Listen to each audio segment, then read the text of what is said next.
Hi friends, welcome back to my YouTube channel. ಇದು ಬಂದು ನನ್ನ ಬುಧವಾರದ ಡೈಲಿ ವ್ಲಾಗು. ಸೊ ಬುಧವಾರ ಆದ್ದರಿಂದ ಇವತ್ತೇನು ಮನೇಲಿ ಅಷ್ಟು ಏನು ಕೆಲಸ ಇರಲಿಲ್ಲ. ಫ್ರೀ ಆಗಿದ್ದೆ, ಹಾಗಾಗಿ ನಿಧಾನಕ್ಕೆ ತಿಂಡಿ ಮಾಡೋಣ ಅಂಥೇಳಿ ದೋಸೆ ಜೊತೆಗೆ ಬಟಾಣಿ, ಹಸಿ ಬಟಾಣಿ, ಅವರೆಕಾಳು, ಇದು ಆಲೂಗೆಡ್ಡೆ ಹಾಕಿ ಗೊಜ್ಜು. ಇದು ಹಸಿ ಬಟಾಣಿ ಸೀಸನಲ್ಲಿ ಚೆನ್ನಾಗಿರುತ್ತೆ ಟೇಸ್ಟಾಗಿ ಅಂಥೇಳಿ. ದೋಸೆಗೆ ಈ ಥರ ಗೊಜ್ಜುಗಳಿದ್ರೆ ತುಂಬಾ ಇಷ್ಟ, ಚೆನ್ನಾಗಿರುತ್ತೆ. ಅದರಲ್ಲೂ ಬಿಸಿ ಬಿಸಿ ದೋಸೆ, ಬಿಸಿ ಬಿಸಿ ಗೊಜ್ಜು ಚೆನ್ನಾಗಿತ್ತು ಕಾಂಬಿನೇಷನ್ನು. ಒಳ್ಳೆ ತಿಂಡಿ ಮುಗಿಸಿ ಮನೆಯಲ್ಲಿ ಎಲ್ಲ ಕೆಲಸ ಮುಗಿಸಿ ಆಫೀಸಿಗೆ ಹೋಗಬೇಕಿತ್ತು. ಏಕೆಂದರೆ ಎಲ್ಲರಿಗೂ ಟ್ರೈನಿಂಗ್ ಕ್ಲಾಸಸ್ ನಡೀತಾ ಇದೆ. ನಮ್ಮವ್ರಿಗೆಲ್ರಿಗೂ ಕಾಲ್ ಮಾಡಿ ಅವ್ರನ್ನ ಇನ್ವೈಟ್ ಮಾಡಬೇಕಿತ್ತು. ಇನ್ನು ನಾನು ಕೂಡ ತಿಂಡಿ ಮುಗಿಸ್ಕೊಂಡು, ಮನೆಯೆಲ್ಲ ಕೆಲಸ ಮುಗಿಸ್ಕೊಂಡು, ಪೂಜೆ ಮುಗಿಸ್ಕೊಂಡು ರೆಡಿ ಆಗೋಣ ಅಂಥೇಳಿ ಕ್ವಿಕ್ಕಾಗಿ ಸಿಂಪಲ್ಲಾಗಿ ರೆಡಿ ಆಗ್ತಾಯಿದ್ದೀನಿ. ಇವತ್ತು ವೆಡ್ನೆಸ್ಡೇ ಆದ್ದರಿಂದ ಅಷ್ಟೇನೇನೋ ತುಂಬ ಇಂಪಾರ್ಟೆಂಟ್ಸ್ ವರ್ಕ್ ಏನಿರಲಿಲ್ಲ, ಹಾಗಾಗಿ ಲೇಟಾಗಿ ಎದ್ದು ನಿಧಾನಕ್ಕೆ ರೆಡಿ ಆದೆ. ಇನ್ನು ಆಫೀಸ್ಗೆ ಹೋಗೋಕ್ಕಿಂತ ಮುಂಚೆ ಫುಲ್ ಪ್ಯಾಕು, ಯಾಕೆಂದರೆ ಒಂದಿನ ಬಿಸಿಲಿದ್ರೆ ಒಂದಿನ ಚಳಿ ಇರುತ್ತೆ. ಇವತ್ತಂತೂ ನನಗೆ ಸ್ವಲ್ಪ ಚಳಿ ಅಂತ ಅನ್ನಿಸ್ತಾ ಇತ್ತು, ಅಂದರೆ ಫುಲ್ಲು ಚಳಿ ಗಾಳಿ ಬರ್ತಾಯಿತ್ತು ಅಂತೇಳಿ ಫುಲ್ಲು ಪ್ಯಾಕ್ ಆಗಿ ಆಫೀಸ್ಗೆ ಅಂತ ಹೇಳಿ ಹೊರಟೆ. ಆಫೀಸ್ ಹತ್ರ ಬರ್ತಿದ್ದಂಗೆ ಸ್ವಲ್ಪ ಬಿಸಿಲಿತ್ತು.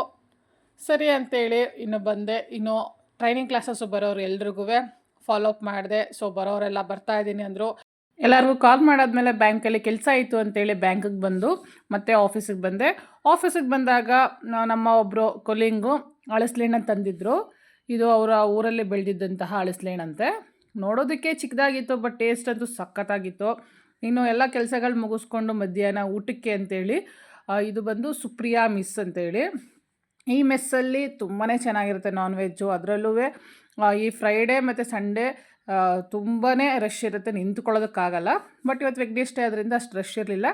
ನಾನು ಒಂದು leg piece, ghee rice, fish ತೊಗೊಂಡೆ, ಸಖತ್ತಾಗಿತ್ತು. ಇನ್ನು ಮುಗಿಸ್ಕೊಂಡು ಇನ್ನು ನನ್ನ ಮಗಳಿಗೆ ಒಂದು ಡ್ರೆಸ್ ನೋಡಬೇಕಿತ್ತಲ್ವ, ಅವಳ ಒಂದು ಸೆಂಡ್ ಆಫ್ಗೆ ಅಂಥೇಳಿ. ಇಲ್ಲಿ ಲಾಸ್ಟ್ ಟೈಮು ನೋಡಿದಾಗ ಇಲ್ಲಿ ಸಿಗುತ್ತೆ ಅಂತ ಹೇಳಿದ್ರು. ನಾನು first floor, second floor, third ಫ್ಲೋರ್ಗೆ ಹೋಗುವವ್ರು ನೋಡಿದೆ. ಲಾಸ್ಟ್ ಫ್ಲೋರಲ್ಲಿ ನೋಡಲಿಲ್ಲ. ಎಲ್ಲರೂ ಹೇಳ್ತಾಯಿದ್ರು ಒಂದು ಸಲ ಹೋಗಿ ನೋಡಿ ಸಿಗುತ್ತೆ ಅಂಥೇಳಿ. ಸರಿ ಅಂತೇಳಿ ಲಿಫ್ಟಲ್ಲಿ ನಾನು ಡೈರೆಕ್ಟಾಗಿ ಲಾಸ್ಟ್ ಫ್ಲೋರ್ಗೆ ಅಂತೇಳಿ ಬಂದೆ. ಇದು ಬಂದು ಥರ್ಡ್ ಫ್ಲೋರ್ಗೆ ಲಾಸ್ಟ್ ಇರೋದು ಲಿಫ್ಟು. ಥರ್ಡ್ ಫ್ಲೋರಲ್ಲಿ ಇಳ್ಕೊಂಡು ಫೋರ್ತ್ ಫ್ಲೋರಲ್ಲಿ ಈ ಒಂದು ಡ್ರೆಸ್ಸು, ಅಂದರೆ ರೆಡಿಮೇಡ್ ಡ್ರೆಸ್ಸು ಫುಲ್ ಸ್ಟಾಕ್ ಇರೋದು. ಇದು ಥರ್ಡ್ ಫ್ಲೋರು. ಇಲ್ಲಿ ಕೂಡ ಕೆಲವೊಂದು ಡೆಮೋಗೆ ಎಲ್ಲ ಥರ ಇದು ಸ್ಯಾರೀಸ್ ಜೊತೆಗೆ ಡ್ರೆಸ್ ಕೂಡ ಹಾಕಿದ್ದಾರೆ. ಡ್ರೆಸ್ಗಳಂತೂ ತುಂಬಾ ಚೆನ್ನಾಗಿದೆ ರೆಡಿಮೇಡು ನೋಡೋದಕ್ಕೆ. ಬಟ್ ಏನಾಗುತ್ತೆ ಅಂದರೆ ಅದು ಫಿಟ್ಟಾಗಿ ಕೂರೋದಿಲ್ಲ, ಎಲ್ಲರಿಗೂ ಫಿಟ್ಟಾಗಿ ಕೂರೋದಿಲ್ಲ. ತುಂಬ ಎಮರ್ಜೆನ್ಸಿ, ಹೊಲ್ಸೋದಕ್ಕೆ ಟೈಮ್ ಇಲ್ಲ ಅಂದಾಗ ಏನೂ ಮಾಡೋದಕ್ಕಾಗಲ್ಲ, ಹಾಗೆ ಒಂದು ರೆಡಿಮೇಡ್ ಡ್ರೆಸ್ನ ತೊಗೋಬೋದು. ಬಟ್ ನನ್ನ ಮಗಳಿಗೆ ಏನು ಪ್ರಾಬ್ಲಮ್ ಅಂದರೆ ಸ್ವಲ್ಪ ಅವಳು ದಪ್ಪ ಇದ್ದಾಳೆ, ಜೊತೆಗೆ ನೆಕ್ಕೆಲ್ಲ ಅವಳಿಗೆ ಸ್ವಲ್ಪ ಬ್ರಾಡಾಗಿ ಚೆನ್ನಾಗಿ ಬೇಕು. ಬ್ಯಾಕ್ ನೆಕ್ ಇರ್ಬೋದು, ಫ್ರಂಟ್ ನೆಕ್ ಇರ್ಬೋದು. ನೀಟಾಗಿ ಬ್ರಾಡಾಗಿದ್ದರೆ ಚೆನ್ನಾಗಿ ಕೂರುತ್ತೆ, ಇಲ್ಲ ಅಂದರೆ ಅದು ಅವಳಿಗೆ ಸೆಟ್ ಆಗೋದಿಲ್ಲ. ಯಾಕೆಂದರೆ ಲಾಸ್ಟ್ ಟೈಮ್ ನಾನು ಡ್ರೆಸ್ ತೊಗೊಂಡು ನೋಡಿದ್ದೀನಿ, ಆ ಥರ ಪ್ರಾಬ್ಲಮ್ ಆಗುತ್ತೆ. ಜೊತೆಗೆ ಅವಳಿಗೆ ಸೊಂಟದ ಅಳತೆ ಕೂಡ ಅಷ್ಟೇ, ಇದೊಂದು ಕ್ಯಾಲ್ಕುಲೇಷನಲ್ಲಿ ಈ ಅಳತೆ ಅಂತ ಇರುತ್ತೆ ಅಷ್ಟೇ, ಬಟ್ ಅದು ಆಗೋದಿಲ್ಲ ಇವಳಿಗೆ. ಹಾಗಾಗಿ ಸುಮ್ಮನೆ ತೊಗೊಂಡು ವೇಸ್ಟ್ ಮಾಡೋದು ಯಾಕೆ ಅಂತೇಳಿ ನಾನು ಆಲ್ಮೋಸ್ಟ್ ಅವಳಿಗೆ ಈ ಥರ ಹೊಲ್ಸೋಕ್ಕೇ ಇಷ್ಟಪಡ್ತೀನಿ. ಈ ಥರ ಹೊಲ್ಸೋದ್ರಿಂದ ಏನಾಗುತ್ತೆ, ಅವಳು ಒಂದು ಸಲ ಹಾಕ್ಕೊಳ್ಳೋದನ್ನ 4ರಿಂದ 5 ಸಲ ಯೂಸ್ ಮಾಡೋದಂಗೆ ನೀಟಾಗಿ ಸ್ಟಿಚ್ ಮಾಡಿ ಕೊಡ್ಬೋದು. ನಾವು ಹೊಲ್ಸೋದ್ರಿಂದ ಏನಾಗುತ್ತೆ, ಕೆಲವು ಕಡೆ ಹೆಚ್ಚಿಗೆ ಬಟ್ಟೆ ಬಿಟ್ಟು ನಾವು ಹೊಲಿಸ್ಬೋದು. ಜೊತೆಗೆ ಯಾವ ಥರ ಡೀಪ್ ನೆಕ್ ಬೇಕು, ಯಾವ ಥರ ಇದು ನೆಕ್ ಶೇಪ್ಗಳು ಬೇಕು ಅಂಥೇಳಿ ನಾವು ನೀಟಾಗಿ ಹೊಲಿಸ್ಬೋದು ಅಂಥೇಳಿ. ನಾನು ಆಲ್ಮೋಸ್ಟ್ ಹೊಲ್ಸೋದಕ್ಕೆ ಇಷ್ಟಪಡ್ತೀನಿ. ಒಂದು 2-3 ದಿನ ಲೇಟ್ ಆಗುತ್ತೆ, ಬಟ್ ಈ ಥರ ಡ್ರೆಸ್ಗಳನ್ನ ಹೊಲ್ಸೋದ್ರಿಂದ ಫಿಟ್ಟಿಂಗ್ ಚೆನ್ನಾಗಿ ಕೂರುತ್ತೆ, ಫಿನಿಶಿಂಗ್ ಚೆನ್ನಾಗಿರುತ್ತೆ. 4-5 ದಿನ ಹೆಚ್ಚಿಗೆ ಹಾಕ್ಕೊಳ್ಬೇಕು ಅಂತ ಇಷ್ಟ ಆಗುತ್ತೆ. ರೆಡಿಮೇಡಲ್ಲಿ ಲಾಂಗ್ ಉದ್ದದ್ದು ಏನಾಗಿರುತ್ತೆ, ಕೆಲವೊಂದು ಸಲ ತುಂಬ ಉದ್ದ ಇರುತ್ತೆ, ಕೆಲವು ಸ್ವಲ್ಪ ತುಂಡ ಇರುತ್ತೆ. ಲಾಸ್ಟ್ ಟೈಮ್ ಡ್ರೆಸ್ ತೊಗೊಂಡಾಗಲೂ ಹಾಗೆ ಆಯಿತು, ಪ್ಯಾಂಟ್ ಸ್ವಲ್ಪ ತುಂಡ ಆಯಿತು. ಬಟ್ ಈಗೆಲ್ಲ ಫ್ಯಾಷನ್ ಅದೇ, ಅದರಿಂದ ಸುಮ್ಮನೆ ಆದಳು. ನೋಡಿ ಇಲ್ಲೂ ಚೆನ್ನಾಗಿದೆ ಡ್ರೆಸ್ಗಳು, ರೆಡಿಮೇಡ್ ಡ್ರೆಸ್ಗಳು, ಚೂಡಿದಾರ ಟೈಪು ಸಖತ್ತಾಗಿದೆ. ಇವಾಗ ಬಂದಿರೋ ಟ್ರೆಂಡು ಇದೇನೆ. ನನಗೂ ಈ ಥರ ತುಂಬಾ ಇಷ್ಟ.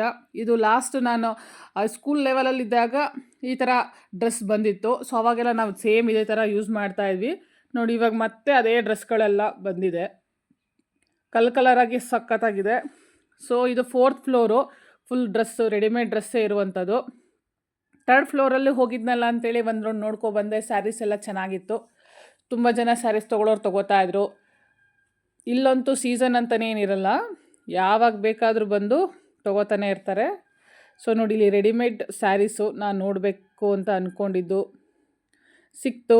ಇದು ಕಲರು ಚೆನ್ನಾಗಿದೆ, ಇಷ್ಟ ಆಯಿತು. ಆದರೆ ಸೈಜ್ ಅಂತೂ ಆಗೋದಿಲ್ಲ. ಇದೇ ಪ್ರಾಬ್ಲಮ್ಮು. ಕೆಲವೊಂದು ಡ್ರೆಸ್ ಇಷ್ಟ ಆಗುತ್ತೆ, ಬಟ್ ಅದು ಕಂಫರ್ಟಬಲಾಗಿ ಕೂರೋದಿಲ್ಲ, ತೊಗೊಳೋದಕ್ಕೂ ಇಷ್ಟ ಆಗೋದಿಲ್ಲ. ತೊಗೊಂಡ್ರೂ ಅದು ಯೂಸ್ ಮಾಡೋದಕ್ಕಾಗಲ್ಲ. ಸೈಜೇ ಆಗಲ್ಲ ಅಂದರೆ ಕಷ್ಟ ಆಗುತ್ತೆ. ಇನ್ನು ಇನ್ನೊಂದು ಡ್ರೆಸ್ಸು, ಇದನ್ನು ನಾನು ಇನ್ನೊಂದು ಸುಮಂಗಲಿ ಸ್ಟಾಲಲ್ಲಿ ನೋಡಿದ್ದು ಸೇಮ್ ಡ್ರೆಸ್ ಇದೆ. ಇದೊಂದೇ ಪೀಸ್ ಇರೋದು, ಅದು ಕೂಡ ಸೈಜ್ ಆಗೋದಿಲ್ಲ. ಮತ್ತು ನೆಕ್ ಡಿಸೈನ್ ಎಲ್ಲ ತುಂಬಾ ಅನ್ಕಂಫರ್ಟಬಲ್ ಆಗಿರುತ್ತೆ. ಇನ್ನು ಬೇರೆದೆಲ್ಲ ತಕ್ಷಣ ಅಂತ ಅಂದ್ಕೊಂಡೆ, ಬಟ್ ಅವ್ರು ಫಸ್ಟೇ ಹೇಳಿದ್ರು ಇದೇ ದೊಡ್ಡ ಸೈಜು, ಇದಾದಮೇಲೆ ಬೇರೆ ಸೈಜ್ಗಳಿರಲ್ಲ, ಬೇರೆ ಪ್ಯಾಟ್ರನ್ ನೋಡಿ ಅಂತೇಳಿ. ನನಗೆ ಮೇನಾಗಿ ಬೇಕಾಗಿದ್ದು ಅವಳಿಗೆ ಒಂದು ಸೆಮಿ ಸ್ಯಾರಿ ಥರದ್ದು, ಇಲ್ಲಾಂದರೆ ಈ ರೆಡಿಮೇಡ್ ಡ್ರೆಸ್ಸು ಸಖತ್ತಾಗಿತ್ತು. ನನ್ನ ಪ್ರಕಾರ ಇದು ಸ್ವಲ್ಪ ಆಲ್ಟ್ರೇಷನ್ ಮಾಡಿಕೊಂಡ್ರೆ ಫಿಟ್ಟಾಗಿ ಕೂರುತ್ತೆ ಅಂತ ಅನ್ನಿಸ್ತು. ಬಟ್ ಆಪ್ಷನಲ್ ತೊಗೊಳೋದಕ್ಕಾಗಲ್ಲ, ಯಾಕೆಂದರೆ 3,000, 4,000, 5,000 ಕೊಟ್ಟು ಡ್ರೆಸ್ ತೊಗೊಂಡು ಒಂದು ಸಲನೂ ಸರಿಯಾಗಿ ಹಾಕಲಿಲ್ಲ, ಅವಳಿಗೆ ಕಂಫರ್ಟಬಲ್ ಇಲ್ಲ ಅಂದರೆ ವೇಸ್ಟ್ ಡ್ರೆಸ್ಸು ಅದು. ಇನ್ನು ಬೇರೆ ಯಾರೂ ಇಲ್ಲ ಅದೇ ಏಜ್ ಅವರು ಕೊಡೋದಕ್ಕೂ. ಸೊ ಹಾಗಾಗಿ ಸ್ವಲ್ಪ ನಿಧಾನಕ್ಕೆ ಎಲ್ಲ ನೋಡೋಣ ಅಂಥೇಳಿ ನೋಡಿದೆ. ನನಗಂತೂ ಯಾವ ಡ್ರೆಸ್ಸು ಇಷ್ಟ ಆಗಲಿಲ್ಲ, ಸಿಗಲಿಲ್ಲ. ಇನ್ನು ಆಫೀಸಿಗೆ ಬಂದೆ. ಆಫೀಸಲ್ಲಿ ನಮ್ಮ ಟ್ರೈನಿಂಗ್ ಅವ್ರಿಗೆ ಎಲ್ರಿಗೂ ಊಟ ಬಂದಿತ್ತು, ಬಿಸಿ ಬಿಸಿ ಮೆಸ್ಸಿಂದ ಊಟ. ಇನ್ನು ಟ್ರೈನಿಂಗ್ ಇನ್ನೂ ನಡೀತಾನೇ ಇತ್ತು. ಒಂದು ಅರ್ಧ ಗಂಟೆ ಬಿಡ್ತೀವಿ ಅಂತ ಹೇಳಿದ್ರು. ಪೂರ್ತಿ ಎಲ್ಲರೂ ಶಿಸ್ತಾಗಿ ಒಂದು 30 ಮೆಂಬರ್ಸ್ವರೆಗೂ ಬಂದಿದ್ದಾರೆ. ಎಲ್ಲರೂ ನೀಟಾಗಿ ಕೂತ್ಕೊಂಡು ಅವರ ಒಂದು ಟ್ರೈನಿಂಗ್ನ ಅವರು ಕೇಳ್ತಾ ಇದ್ದಾರೆ. ಸೊ ನಾನು ತುಂಬ ವರ್ಷ ಆಯಿತು ಈ ಒಂದು ಕ್ಲಾಸಸ್ ಎಲ್ಲ ಅಟೆಂಡ್ ಮಾಡಿ. ನೆಕ್ಸ್ಟ್ ಕ್ಲಾಸಲ್ಲಿ ನಾನು ಕೂತ್ಕೋಬೇಕು ಅಂತ ಅಂದ್ಕೊಂಡಿದ್ದೀನಿ. ನೋಡೋಣ, ಟೈಮ್ ಸಿಕ್ಕಿದ್ರೆ ನಾನು ಕೂಡ ಕೂತ್ಕೋತೀನಿ. ಈಗ ಹೊಸ ಹೊಸ ಏನು ಚಾಪ್ಟರ್ ಬಂದಿದೆ ಅಂತ ತಿಳ್ಕೊಬೋದು ಅಂಥೇಳಿ. ಇನ್ನು ಎಲ್ಲ ಟ್ರೈನಿಂಗ್ ಸೆಸ್ ಎಲ್ಲ ಮುಗಿಸಿ ನನ್ನ ಒಂದು ಸಿಂಪಲ್ ವರ್ಕ್ಸ್ಗಳು ಏನೇನಿತ್ತು ಎಲ್ಲ ಮುಗಿಸ್ಕೊಂಡು ಮನ್ನರ್ಸ್ಗೆ ಹೋಗಬೇಕಿತ್ತು. ಮನ್ನರ್ಸ್ಗೆ ಅಂತೇಳಿ ಬಂದೆ. ಕೆಲವೊಂದು ಥಿಂಗ್ಸ್ ತೊಗೋಬೇಕಿತ್ತು ಮನೆಗೆ ಅಂತೇಳಿ. ಆನ್ ದ ವೇ ಇದೇ ವೇಲಿ ನಾನು ಬರೋದ್ರಿಂದ, ಹೇಗಿದ್ದರೂ ಅರಸು ರೋಡಲ್ಲೇ ಬರೋದು, ಪಕ್ಕದಲ್ಲೇ ನನಗೆ ಮನ್ನರ್ಸ್ ಇದೆ. ಸೊ ಹಾಗಾಗಿ ಮನ್ನರ್ಸ್ಗೆ ಹೋಗಿ ತೊಗೊಳ್ಳೋಣ ಅಂತೇಳಿ ಇಲ್ಲಿಗೆ ಬಂದೆ. ಇಲ್ಲಿ ಎಲ್ಲ ಥರದ್ದು ನಮಗೆ ಥಿಂಗ್ಸ್ಗಳು ಚೆನ್ನಾಗಿ ಸಿಗುತ್ತೆ. ಎಲ್ಲ ಥರ ಬುಕ್ಸು ಕೂಡ ನನಗೆ ಚೆನ್ನಾಗಿ ಸಿಗುತ್ತೆ. ಜೊತೆಗೆ ಪ್ರೈಸು ಕೂಡ ಬೇರೆ ಕಡೆ ಹೋಲಿಸ್ಕೊಂಡ್ರೆ ಇಲ್ಲಿ ಸ್ವಲ್ಪ ಕಡಿಮೆ ಇರುತ್ತೆ ಅಂಥೇಳಿ. ಸೊ ನನಗೆ ಬೇಕಾಗಿರೋ ಐಟಮ್ಸ್ ಎಲ್ಲ ಸಿಕ್ತು. ನನಗೇನೇನು ಬೇಕಿತ್ತು ಒಂದೇ ಕಡೆ ಸಿಕ್ತು. ಸೊ ಆರಾಮಾಗಿ ಎಲ್ಲ ಐಟಮ್ಸ್ಗಳು ಅಲ್ಲೇ ತೊಗೊಂಡೆ. ಅಲ್ಲಿಂದ ತೊಗೊಂಡು ಇನ್ನು ಮುಂದೆ ಬರೋಣ ಅಂತ ಕ್ರಾಸ್ ಮಾಡ್ಕೋತಾ ಇದ್ದೆ. ಅಷ್ಟರಲ್ಲಿ ಇದು ಸಮೋಸ ಸೆಂಟರು.